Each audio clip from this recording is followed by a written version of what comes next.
The shared destiny of humans and animals. The world began without man, and it will complete itself without him. Claude Lévi-Strauss, Triste Tropique. Would civilization exist without animals? This question may seem like nothing more than surprising rhetoric, but it is actually a fundamental inquiry necessary for understanding the deepest layers of human history.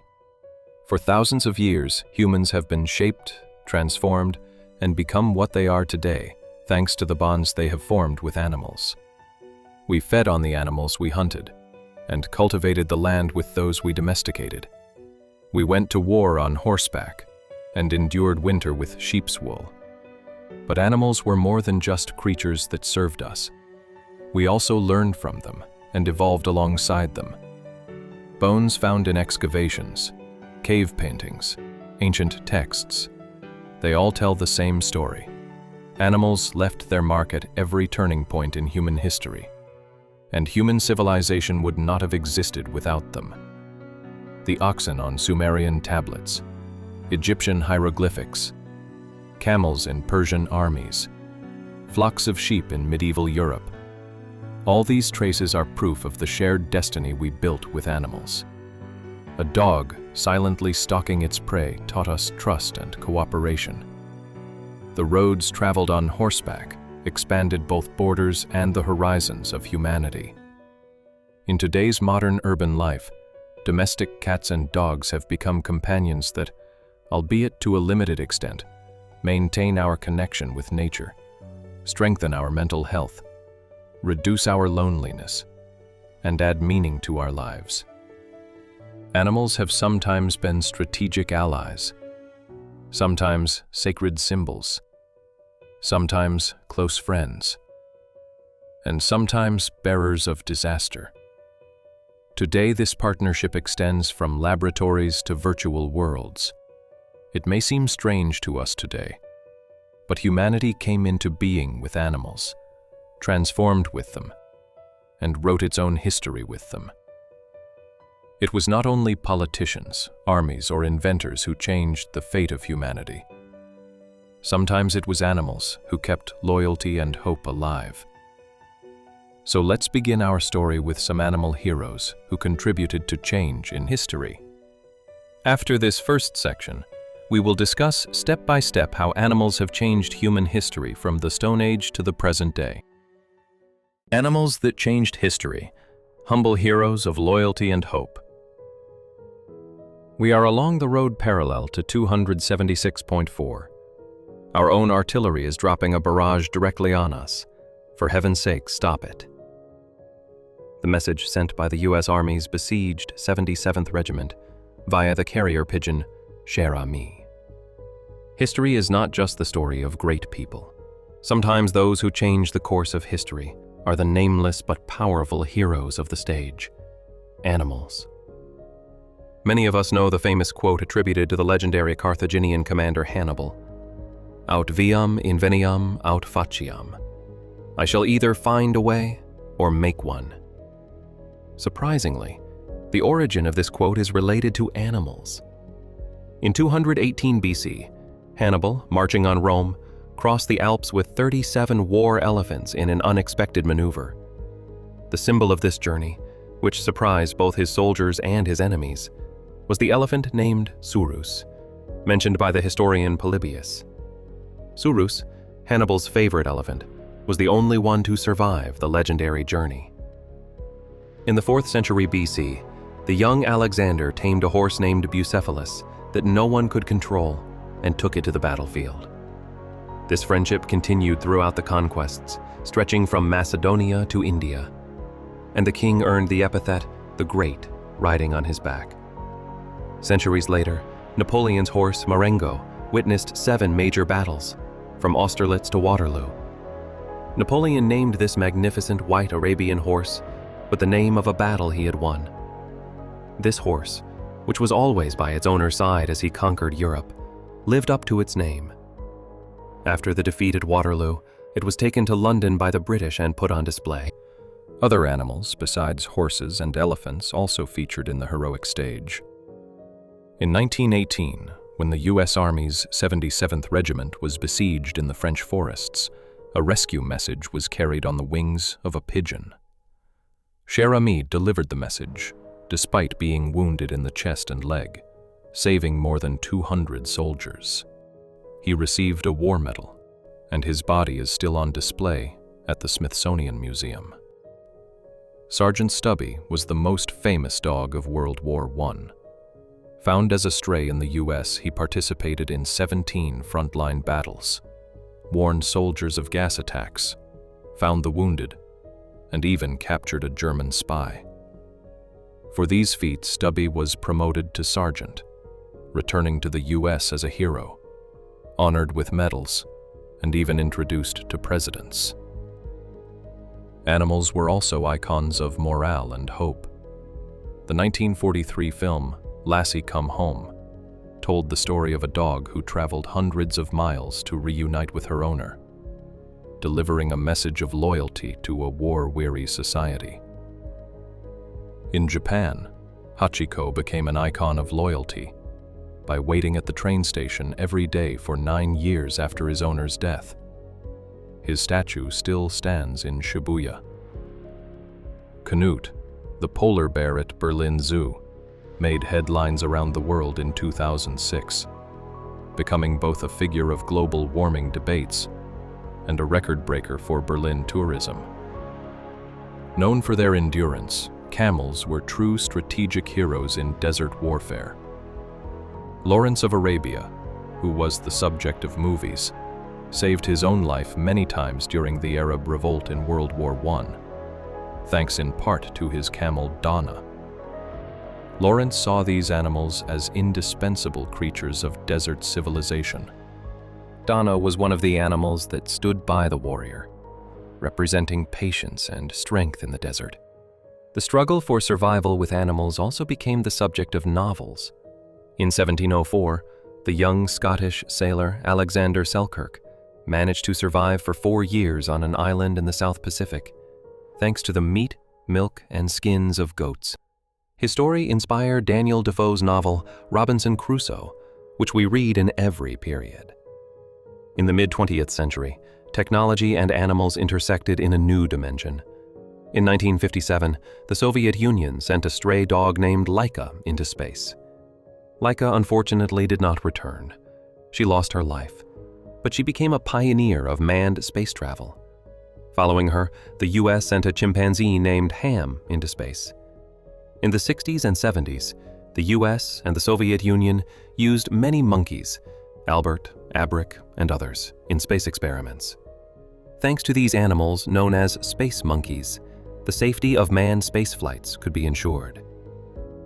All these stories remind us of one fact: animals were not in the background of history, but at its very heart. Sometimes they were a strategic weapon, sometimes a source of hope, and sometimes a mirror of human conscience. They are humanity's humble but unforgettable companions. That is why they have not been forgotten. Of course, the role animals played in the course of history was not limited to heroism. From scenes of loyalty and courage to the agricultural revolution, from the establishment of cities and trade routes to our cultural structure, animals were indispensable partners and architects of human civilization.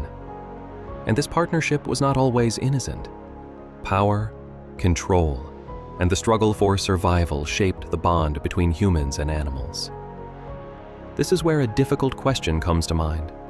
If the dog is man's first friend, why is this friendship also characterized by blood, obedience, and exploitation? The unnamed partners of human history, animals and civilization. It is hardly too much to say that civilization has intimately depended on the subjugation of a great range of useful species. Nathaniel Shaler, Domesticated Animals, Their Relation to Man and to His Advancement in Civilization. It is no exaggeration to say that civilization is inextricably linked to the subjugation of a wide variety of useful species. Nathaniel Shaler, Domesticated Animals, Their Relationship with Man and Civilization. Most narratives about human history attempt to explain civilization solely through human intellect and will. However, archaeology and genetics tell a different story. For hundreds of thousands of years, since the first hominins, humans survived by hunting and gathering. During that period, animals were either creatures to be hunted and killed or feared. The idea of symbiosis was unthinkable.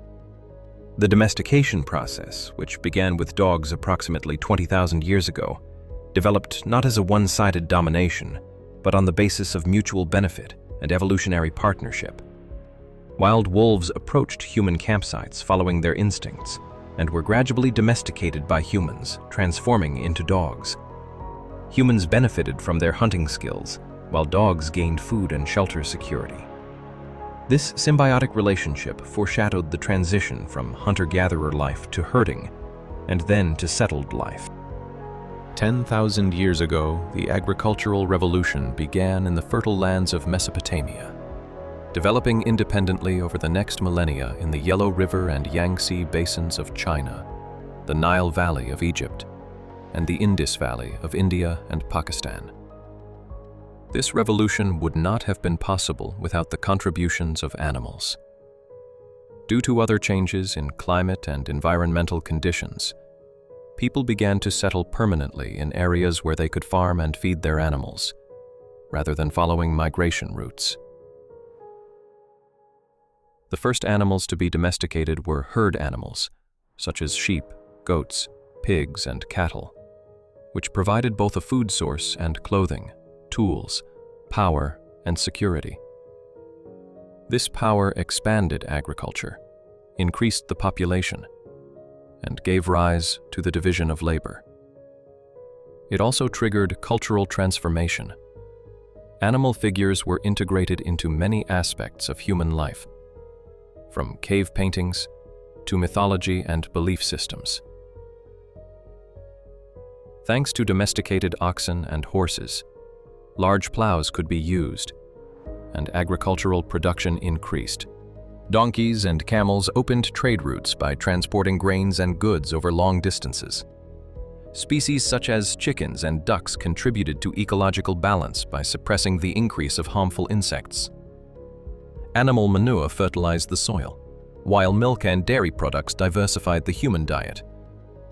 Archaeogenetic findings show that the spread of the lactase gene, which enables milk digestion, occurred thanks to this close bond with animals.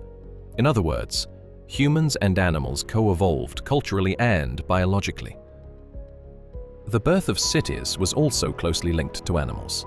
Pens, fences, and shelters were built to protect animals, and human settlements grew around these structures, transforming into cities. City plans, trade routes, and religious rituals were shaped around animal production. Horses and camels opened up trade routes, and caravans carried not only goods but also culture, knowledge, beliefs, language, and disease. Epidemics such as the plague and typhus were the dark side of this closeness. Nomadic communities that lived off animal husbandry played a major role in human history.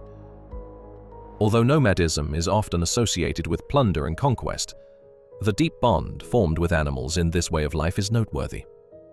Sheep, horses, camels, and goats determined the economy, mobility, and social structure of nomads.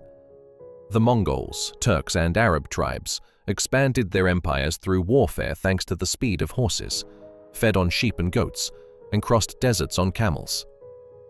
Even today, we see traces of this pastoral life in parts of Central Asia, Africa, and Anatolia. Although not domesticated, fishing became one of humanity's oldest and most permanent food sources. As hunting and gathering gradually declined, the seas and rivers provided humans with an inexhaustible table. People first caught catfish in drying lakes with their hands and gathered mussels and oysters from the shores. This simple method was eventually replaced by nets, harpoons, and traps. Fish was a satisfying food. When dried and salted, it became a staple of civilizations, from the rations of pyramid workers to the provisions of Roman legions. At the same time, fishing tied people to the coast, developed seafaring, and made migration and trade to distant lands possible. In the Middle Ages, the mandatory consumption of fish on fasting days fueled a vast trade network stretching from northern Europe to the Mediterranean. The trade in dried cod from the North Atlantic ensured winter food security for medieval Europe. Whale oil was a strategic energy source for both lighting and industry in the 18th and 19th centuries. Thus, fishing became a livelihood that suppressed hunger and a source of life that flowed through the veins of cities, empires, and cultures. It is certain that domestication was one of the most radical transformations in human history. According to Jared Diamond, this process was related not only to nature but also to the essence of civilization. Agriculture, settled life, division of labor, social classes, and the basis of surplus production were all founded on this domestication. Humans learned to produce more by using the natural characteristics of animals, to store the surplus, to share it, and even to steal it. The foundations of social structures were laid in this way. But this historical leap also had side effects: disease, malnutrition, population explosion, and the first instances of environmental destruction. After thousands of years of this process, humans were no longer alone. Animals had become our partners in work and life. But this partnership also meant hierarchy and control. Animals that were not useful were culled, shaped by genetic modification, behavioral training, and spatial boundaries. As animals became docile, we humans became more distant from nature. Human history is built on this complex mutual dependence between humans and animals. And today the question we must ask is, did humans domesticate animals, or did animals transform humans? Animal power in trade, migration, and exploration. Who carried the rise of civilizations on their backs? Kings, or donkeys, camels, and horses? History's great trade routes, imperial campaigns, and tales of exploration. Most were created on the backs of animals. In Mesopotamia, donkeys transported grain, copper, and textiles hundreds of miles away, when even the wheel was scarcely in use. Thus began history's first wave of globalization. In the words of Brian Fagan, these animals were humanity's first trucks. Oxen and mules, meanwhile, established the link between the fields and the bazaar. They sustained the economies of both nomadic and settled communities. Camels, meanwhile, were the true heroes of the Silk Road. Known as ships of the desert, these resilient animals traversed routes stretching from China to the Mediterranean, carrying heavy loads for days without water, providing speed and endurance. On their backs, not only silk, spices, and porcelain, but also ideas, knowledge, and beliefs were transported across continents. In the polar regions, sled dogs became the backbone of indigenous peoples' lives. Hunting fish, seals, and reindeer would have been impossible without these powerful and resilient animals. In the Americas, the horse created perhaps one of the most dramatic transformations in history. When this animal, brought by the conquerors, returned with the Europeans to lands where its species had become extinct thousands of years earlier, it completely changed the Native American tribes' capacity for warfare and migration. Nomadic warriors on horseback spread to new lands and expanded trade networks. In the conquest of South America, horses granted Spanish conquerors speed, mobility, and a significant psychological advantage over the indigenous people. Indigenous communities, who had never seen such a creature before, mistook the horse with its armored rider for a giant beast and were overcome with fear. The height, speed, and maneuverability provided by the horse gave Europeans an unbeatable advantage in both warfare and logistics. Thus, the horse played a major role in the colonization of the continent. All these examples show us that animals were more than just load-carrying creatures. They were the pillars of civilization. We know that the modern trade routes used today developed by following the traces of ancient routes. Many of the routes used today are modern versions of caravan routes, ports, and passes from thousands of years ago. In other words, the roads connecting continents were originally paved with the footprints of animals. The microbial legacy of animals and the devastating power of zoonoses in human history. Can a mouse or a mosquito really cause an entire era to collapse? When our ancestors domesticated animals, they gained food and labor, of course. but they also unwittingly acquired deadly microbes that would cause destruction time and again throughout history. Zoonotic diseases, transmitted from animals to humans, developed in the shadow of human-animal interaction and became one of the factors determining the fate of civilizations. The meat and milk of domesticated cattle, sheep, goats, and pigs carried pathogens into our bodies that our immune systems did not recognize.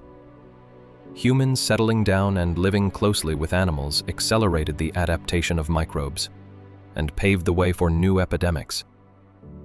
It is estimated that more than 60% of infectious diseases are of animal origin.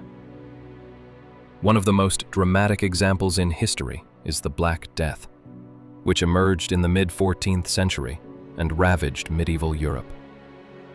This epidemic spread via rats and fleas, carried along trade routes from Asia, wiping out 30 to 60% of Europe's population. The epidemic not only killed tens of millions of people, but also profoundly shook the social structure, halted agriculture, caused rural populations to flee, and undermined the authority of the Catholic Church. It had a decisive impact on the collapse of the feudal system and the transformation of the labor market.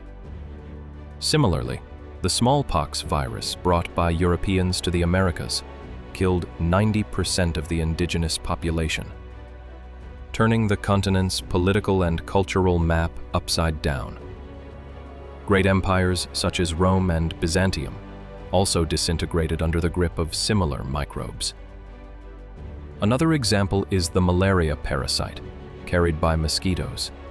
This disease, which caused the deaths of millions of people from ancient Greece to Rome, from Africa to Asia, disrupted the military campaigns of empires, determined the fate of cities, and turned the lives of people living in tropical regions into hell. Even today, the fact that hundreds of thousands of children die of malaria every year, especially in sub-Saharan African countries, hits us like a painful slap in the face.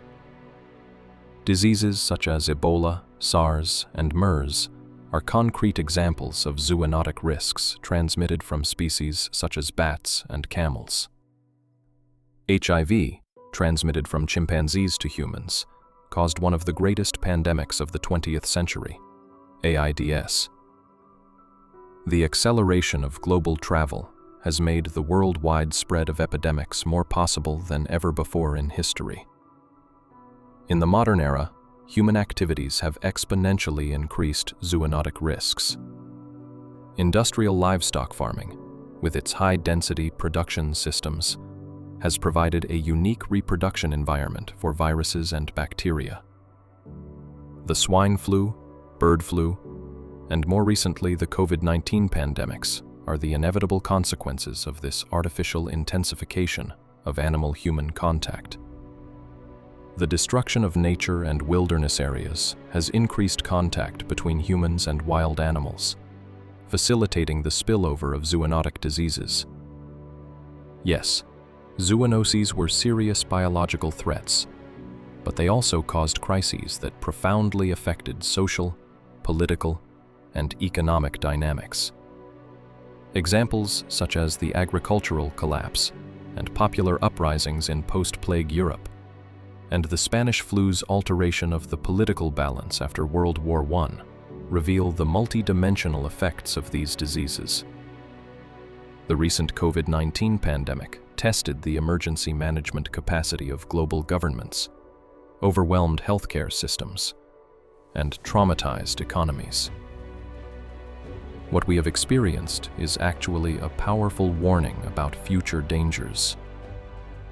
Today, scientists agree on the need to manage human, animal, and environmental health in an integrated manner through the One Health approach. However, this paradigm requires technical, political, and social consensus. This means that governments must make different choices than they do now in managing resources and opportunities. To answer the question posed earlier, yes, a microbe can cause an era to collapse and be as powerful as a continent. And at the origin of this microbe may lie a goat cow, or bird that we once domesticated. History clearly shows us that our complex relationship with animals has shaped our existence, not only in its economic and cultural dimensions, but also in its microbial dimension. Animals in war, the unseen heroes of the front. Behind the victories that changed history, which four-legged or winged heroes were there? History books usually talk about great commanders, victorious armies, and war technologies. Yet in the shadows of the battlefields, there were other heroes whose names are often forgotten. Millions of living creatures driven to the front lines, starved, wounded, and killed. They received no medals, but they had a significant impact on the fate of wars. From ancient times to modern times, animals have been an integral part of armies. The way animals were used also influenced the determination of war strategies. Horses pulling Egyptian chariots, Persian elephants facing Greek armored infantry, camels carrying Ottoman supply lines, and the enduring herds of horses that carried the Mongol Empire across continents, often determined the outcome of wars. Elephants instilled fear in the enemy and scattered opposing ranks like the tanks of their time, while Roman cavalry gained speed and maneuverability thanks to their horses. Animals provided logistical advantages and psychological strength. As time progressed, their roles changed, but their impact did not diminish. During World War I, approximately 16 million horses were used to transport ammunition, food, and water. They got stuck in mud, starved to death, and suffocated by gas. It is not without reason that war historians say this war was fought with horse-drawn carriages and trains. Carrier pigeons delivered critical messages by crossing severed communication lines. Dogs found wounded soldiers, detected bombs, and warned people of gas attacks. During World War II, bats were trained to carry bombs to Japanese cities. Dolphins were used to detect and destroy mines. Dogs were used for guard duty, mine detection, and psychological support, and some were even sent under tanks with explosive-laden backpacks. Cavalry units served in some armies. The Red Army, the Wehrmacht, and the Japanese Army kept cavalry units in the war, even though their importance had diminished. The war was not only fought on the front lines. Animals also suffered in laboratories. Poisonous gases and weapons were tested on them. Despite having feelings, pain, and willpower, they were reduced to mere materials during wartime. People sometimes remembered them.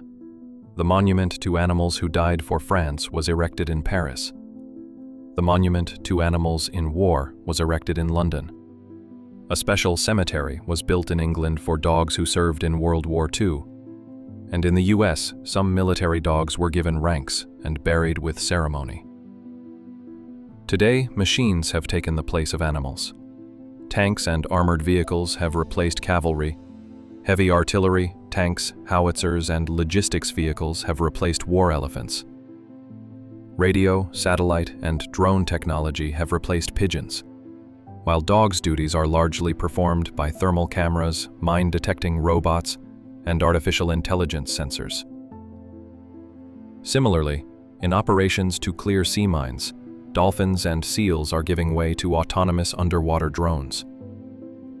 Thus, in warfare technology, the muscle power and instincts of animals are being replaced by steel, motors, and algorithms at the present time.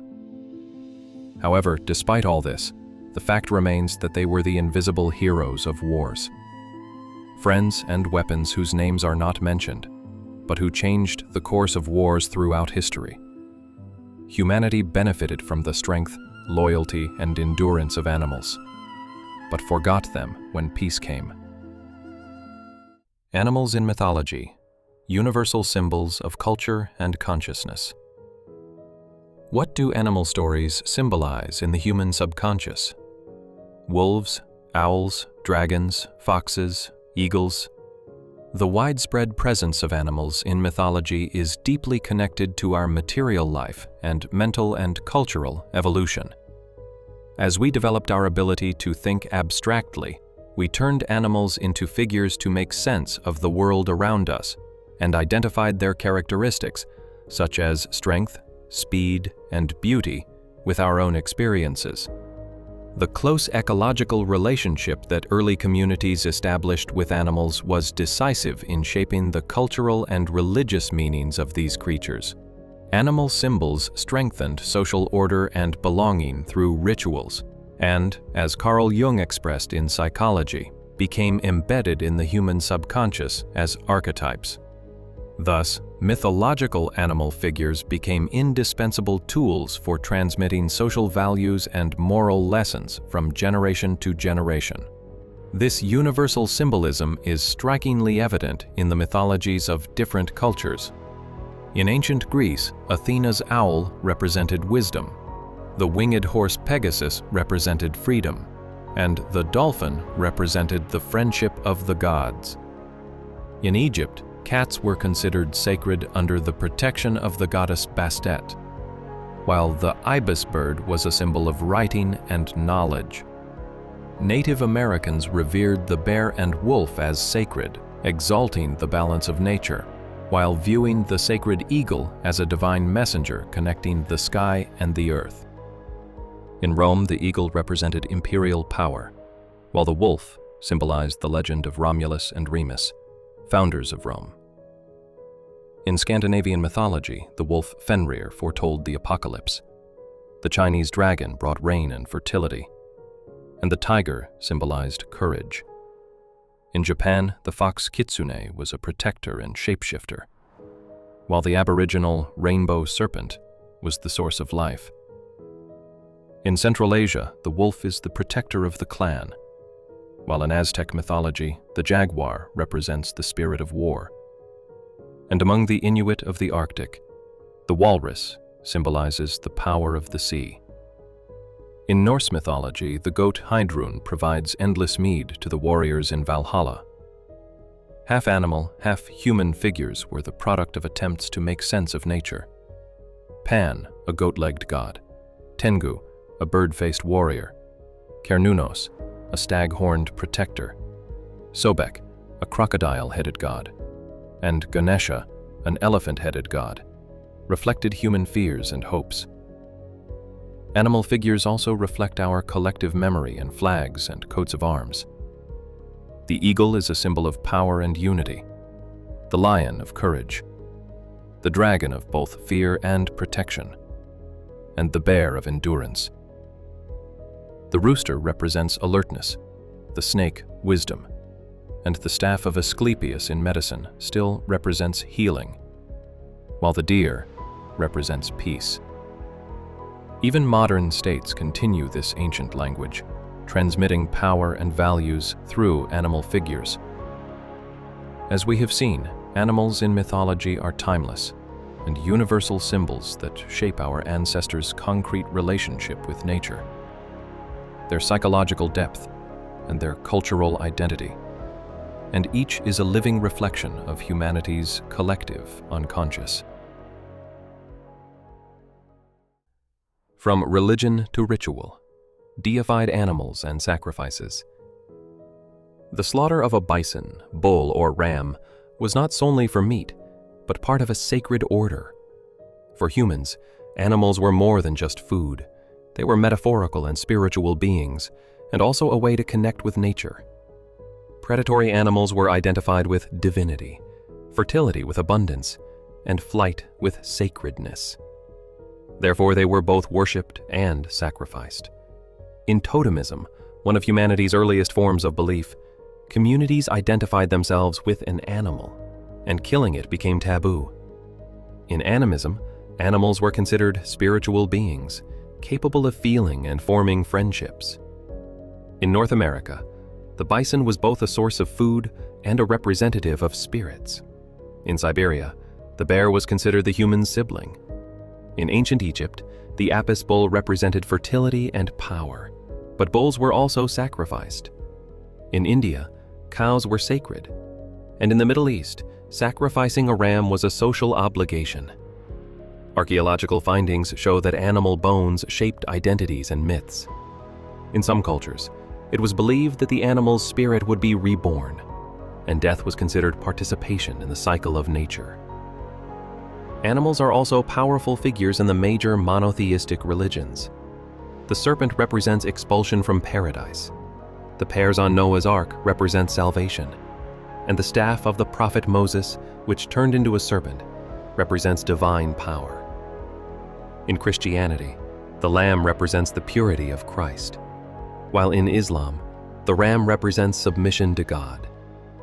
The pig is both forbidden and the most consumed animal today, reflecting the conflict between religious rules and social practices. The shepherd-flock metaphor has also entered sacred texts. Prophet Jesus said, "I am the good shepherd.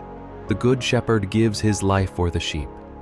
While Prophet Muhammad said, "There is no prophet who has not herded sheep." In Jewish, Christian, and Islamic traditions, sacrifice is central to the relationship between God and man. The sacrifices of Noah, Moses, and Abraham form the basis of this understanding. Although the forms have changed today, the essence remains the same. Millions of animals are still sacrificed in modern slaughterhouses, thus perpetuating the ancient tradition of sacrifice in a different form. Cultural traces of animals in art and literature, a journey where humans and nature intersect. Like inhuman fire raging through the deep angles of a dry wood, and the roll of the wind piles high the flames, so raging he went like a lion against the Trojans. The Iliad, Homer. Animals have a meaning beyond being part of nature. They have been powerful motives of art, literature, and imagination throughout human history. In classic examples of literature, animals such as wolves, foxes, lions, or eagles reflect human courage, cunning, weaknesses, and social values. In the lines from Homer quoted a little while ago, Achilles' rage is likened to a lion's attack, while Odysseus' intelligence is described through animals lying in ambush. The Indian origin Kalila and Dimna teaches moral lessons through jackals and foxes. In Europe, the fables of Aesop and La Fontaine. In Africa, the tales of Anansi. And in fact, folk tales in all world cultures tell universal stories about survival, power and intelligence, friendship, self-sacrifice, good and evil, while giving voice to animals. In epics, animals appear alongside or against the hero. In Asian, European, and Indian cultures, elephants, horses, cats, and dragons become the hero's companion or enemy. In Middle Eastern tales, the horse represents loyalty and the honor of war. In China, the dragon represents the wisdom of the empire, while in Japanese print art, the crane is a symbol of longevity and loyalty. In the Indian epic Mahabharata, the elephant represents strength, and the monkey represents loyalty. In Africa, the lion is a symbol of African identity, while South African rock paintings depict hunting rituals with antelopes. In Daniel Defoe's classic novel Robinson Crusoe, when Robinson domesticates goats on the island and obtains milk and meat from them, it evokes the stage of civilization incorporating animals from nature into the production process. While struggling with nature, he also establishes a coexistence with animals, meaning the transition to the agriculture livestock system, one of the fundamental steps of civilization. Over the centuries, economic and cultural transformations were reflected in art, and modern literature gave new meanings to animals. For example, Upton Sinclair's The Jungle relates the suffering of animals in slaughterhouses to the exploitation of workers. Herman Melville's famous novel Moby Dick takes place at a time when whaling became a global industry. And right in the middle of this time, it fictionalizes the dangerous voyages that sailors undertook for economic gain and their struggle against nature to survive. Orwell's Animal Farm becomes a political allegory in which pigs, horses, and other farm animals speak. In Kafka's short story, The Hunger Artist, the caged artist reveals a lack of empathy regarding the human-animal relationship through the observed being. Animals also have deep metaphorical meaning in the visual arts. Leonardo da Vinci's animal anatomy drawings combine science and aesthetics, while the donkey in Rembrandt's The Good Samaritan represents mercy, and the dog in Goya's El Perro represents loneliness and helplessness. Contemporary artists such as Damien Hirst place animals at the center of environmental and ethical debates. Yet this is not the end. Animal figures are still in our lives today, in fashion brands, soccer teams, cars, superheroes, cartoons. Tigers, panthers, spiders, they all appear before us with meanings of power, speed, loyalty, or danger. And a critical question remains. Beyond these powerful symbols, do we truly understand their nature, their suffering, their behavior, or are we merely projecting our own stories onto them? Animals in cinema, from friendship to fear, the power of symbols from Mickey Mouse to Jaws. How did animals become some of cinema's most unforgettable characters? From the very beginning of cinema, animals have been more than just scenery or extras. They have often been at the heart of stories. From the silent film era to today's CGI technology, animal characters have touched viewers' emotions, connecting with them through friendship, loyalty, and even fear. The first heroes of the animation world, Mickey Mouse, Donald Duck, and Pluto, followed shortly by Bugs Bunny, Daffy Duck, Tweety, and Tom and Jerry. All of them told stories of intelligence, humor, and human emotions through animals, finding a place in our childhood worlds. After the 1960s, this theme grew even more. Baloo and Bagheera in The Jungle Book represented friendship. Simba and Mufasa in The Lion King represented responsibility and betrayal. Alex and Gloria in Madagascar represented a fun friendship, and Po in Kung Fu Panda represented determination and self-discovery. Productions such as Finding Nemo and Happy Feet explored family ties and the search for freedom through the eyes of animal heroes. In classic cinema, we find a different depth. Charlie Chaplin's film A Dog's Life humorously yet poignantly portrayed the friendship between humans and animals through the struggle for life of a stray dog. The three heroes of The Incredible Journey, and Rin Tin Tin, Beethoven, and Flipper, became icons of loyalty and friendship. Japan's Hachiko Monogatari film depicted eternal loyalty. France's The Bear Lures reflected the struggle for life and friendship in nature through the story of a bear cub, while India's Lagan film emphasized the cultural context of village life through oxen and cows. In American cinema, the horses in War Horse epitomized freedom and solidarity. The lion in Born Free represented freedom, while the tiger in Life of Pi symbolized the will to survive. However, cinema animals have not always been portrayed as friends. There have also been films where they became symbols of nature's frightening and unpredictable power. The ruthless shark in Jaws, Hitchcock's The Birds, Cujo, the gray and grizzly, reminded us of nature's deadly face. In all these stories, animals became powerful symbols that brought humanity's subconscious fears, hopes, and feelings of admiration to the stage.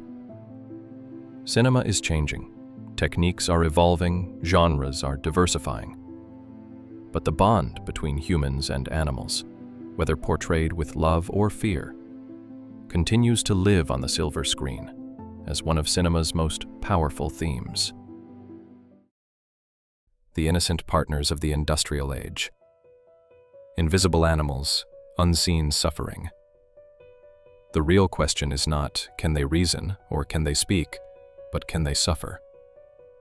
Jeremy Bentham, Principles of Morals and Legislation. As this long story makes clear, animals have been our closest companions and an integral part of our daily lives for thousands of years. They fought alongside us, migrated with us, and found a place in our beliefs. But as we reach the modern era, this ancient friendship underwent a strange transformation. Animals are no longer our companions, but mere products. The creatures we once lived alongside are now confined behind walls, fences, and screens. We don't want to see them, but we consume them. We don't love them, but we buy them. And this new form of relationship that has emerged is shrouded in a great silence, called systematic suffering. Let's take a moment here to consider the role of animals in the development of the capitalist economy that dominates today's world. As we know, England is the epicenter of modern industry and the Industrial Revolution, and sheep played a pivotal role in this massive economic transformation. As wool gained value in Europe, landowners seized the peasants' land and enclosed these fields, turning them into sheep pastures. This process is known as the enclosure movement.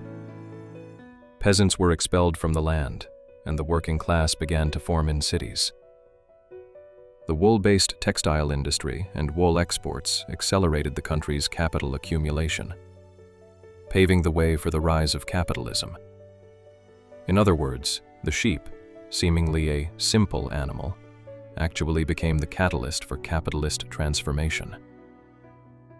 The Industrial Revolution, which took shape during this very process and began at the end of the 18th century, fundamentally changed the relationship between humans and animals on a global scale. The production systems of this new era made animals invisible. Steam engines, tractors, motor vehicles gradually reduced the need for horses and oxen. By the 20th century, large factory farms began to replace traditional small-scale farms. Over the years, millions of chickens, pigs, and cattle were completely displaced from their natural habitats and began to be raised in confined and cramped spaces. This system increased efficiency, but jeopardized animal welfare and environmental sustainability. Antibiotics, intensive feeding, artificial production endangered both animal and public health. As time went on, the situation worsened. Chickens are no longer in coops but in broiler factories, condemned to a life of just a few weeks. Cows are no longer on farms, but on milk production lines. Mink are electrocuted or poisoned in cages for their fur, while foxes are kept immobile in cramped cages for months to keep their fur smooth. They are no longer individuals, but products, measured in grams and kilograms. Their existence or non-existence depends on how productive they are genetically. They are selected according to this criterion and become the result of an algorithm. But perhaps the most painful thing is this: this system is invisible. There are pictures of happy animals on the meat packages on supermarket shelves. Milk cartons feature smiling cows. We don't ask how they really live, how they die, or what they feel. Because when those questions are asked, the production chain is broken. The owners of the economy suffer losses, and our conscience clashes with our economic concerns. Sadly, today's world survives by ignoring this conflict. Anthropologists define this period as the post-domestic society, a society that has no real contact with animals but constantly consumes their products. This disconnect means alienation from animals as well as from nature and even from ourselves. Domestic cats and dogs today are in our homes as small and cute remnants of the connection we have established with nature in today's world. They alleviate our loneliness, partially bonding us with responsibility and affection. But it is also true that this bond cannot restore the lost broad ecological relationship. Their presence cannot compensate for humanity's estrangement from nature. On the contrary, it often offers an artificial closeness in place of nature. This situation makes the real alienation even more invisible. Our thousands of years of coexistence with animals have become invisible in the modern age. This contradiction of the industrial age compels us to question not only the technical aspects of the human-animal relationship, but also its moral dimensions. Ethical questions in the Anthropocene: rights, boundaries, and responsibilities. The assumption that animals are without rights and the illusion that our treatment of them has no moral significance is a positively outrageous example of Western crudity and barbarity. Universal compassion is the only guarantee of morality. Arthur Schopenhauer, The Basis of Morality. The Anthropocene era we live in, a period in which human activities have radically altered the planet's ecology, brings a new moral dimension to our relationship with animals. The issue is no longer just animals as food or cultural symbols, but climate change, loss of biodiversity, and mass extinctions. All of this requires a serious consideration of humanity's impact on animals. Deforestation, ocean acidification, the massive carbon footprint of the agricultural industry. All of these threaten both us and millions of species. Yet when we look at their roles in ecosystems, we see that animals are indispensable. Bees are the main actors in pollination, which provides 75% of the world's food production. Sea turtles protect coral reefs. Wolves, lions, and tigers maintain predator-prey population balances. But the 2022 report by the Worldwide Fund for Nature is striking. Over the past 50 years, wild vertebrate populations have declined by 69%. Once, 99% of mammalian biomass was wild. Today, only 4% is wild. The remaining 36% is us humans, and the vast majority of the 60% is animals we raise on production farms. This transformation is one of the fastest biological changes in the history of the planet. At first glance, this wound inflicted by humanity may seem like only numbers, but the silent forests, empty skies, and deserted seas tell a different story about the future. To understand this picture, we also need to refer to the history of thought. For centuries, Western thought defined humans as possessing logos, and animals as devoid of reason and language. From ancient Greece to medieval Christianity, to Descartes, who laid the foundations of the modern era and saw animals as automata or machines, to Heidegger, who defined them as closed-off beings. This line has always remained the same. Humans were superior, animals were secondary. Contemporary thinkers such as Derrida, Foucault, Haraway, and Calarco question traditional ideas and argue that this distinction has made both animals and human communities vulnerable to violence. In response to these developments, the animal rights movement emerged in the second half of the 20th century. The concept of speciesism challenged the assumption that humans are morally superior to other species. Scientific observations supported this challenge. Chimpanzees make tools and know how to share. Crows solve puzzles to get food. Elephants mourn their dead. Dolphins communicate with unique sounds. According to proponents of this view, these behaviors blur the human-animal boundary and show that emotions such as empathy, mourning, and cooperation are not unique to humans. However, there is another side to the debate. Some thinkers and politicians emphasize that the absolutization of animal rights is problematic. The use of animals is inevitable in areas such as food safety, medical research, or the control of harmful species. According to this view, ethical responsibility should be defined in terms of welfare rather than equality. In other words, the suffering of animals should be reduced, but their use cannot be completely eliminated. Furthermore, banning traditional hunting or religious rituals can also be perceived as an intervention in cultural identity. Another aspect of the issue is the pet industry. Studies show that animals kept in cages for long periods in pet shops exhibit stress behaviors. In the exotic animal trade, most parrots and reptiles die before reaching the buyer, demonstrating the severity of the industry. Increased cortisol levels, behavioral disorders, and hereditary diseases prove that animals suffer from severe biological and psychological damage. All this data shows that the pet industry treats animals as commodities, systematically violating their basic needs and producing systematic suffering. The conclusion drawn from all this is that in the Anthropocene, the human-animal relationship determines both the legacy of the past and the future. If we want to make our civilization sustainable, we must view animals not only as our historical helpers, but as indispensable partners in the ecosystem. Because if we do not understand their cognitive capacities and their roles in the ecosystem, we are actually putting our own future at risk. Animals of the future: artificial meat, digital animals, and new ethics. In a world where animals are no longer needed, will we continue to protect them? For thousands of years, we humans have lived alongside animals. They were indispensable parts of the economy, religion, and culture. But in the 21st century, this relationship is undergoing another significant transformation.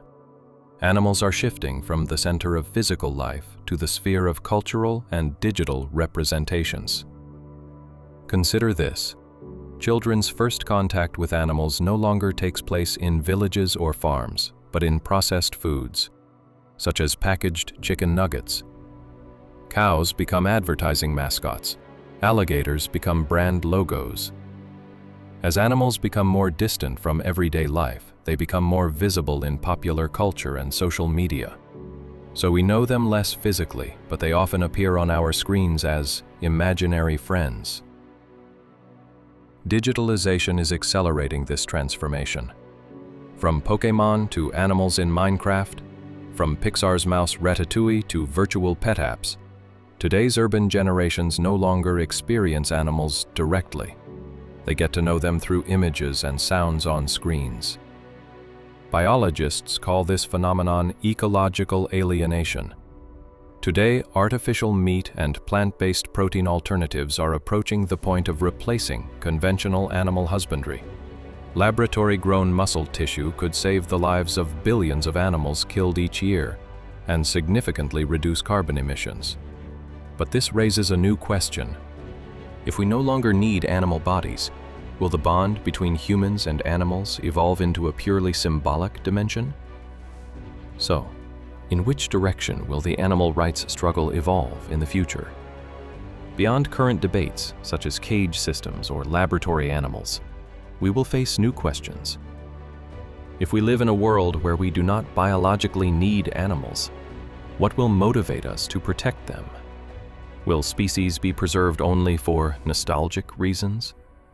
Will protecting natural habitats still be a necessity? Ultimately, the human-animal relationship is both a legacy of the past and an ethical issue for the future. If we fail to understand the biological and cultural value of animals, our own existence will suffer. In the world of the future, animals will not be unnecessary.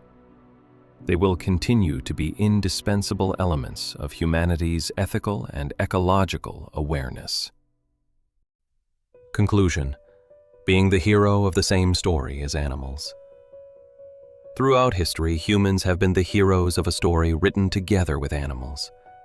In this story, which stretches from the campfires of hunter-gatherers to the first plow of the agricultural revolution, from the clatter of hooves on the battlefield to the steam trains of the Industrial Revolution, animals were more than just creatures that carried loads or provided meat. They were the bearers of our culture, our beliefs, and our social memory. The loyalty of the dog, the strength of the horse, the diligence of the honeybee, all formed the building blocks of our civilization. However, in the modern age, this partnership is changing. Animals are still part of the biosphere, but in everyday life, they have often become virtual images, packaged products, or laboratory specimens. Children know sheep from cartoons, not from farms, and lions from movie posters, not from the African savanna. This disconnect is both a moral and an ecological test for us. Artificial meat, digital simulations, and industrial production are pushing the physical presence of animals into the background. But to ignore them completely is to destroy the bridges of empathy with the ecosystem.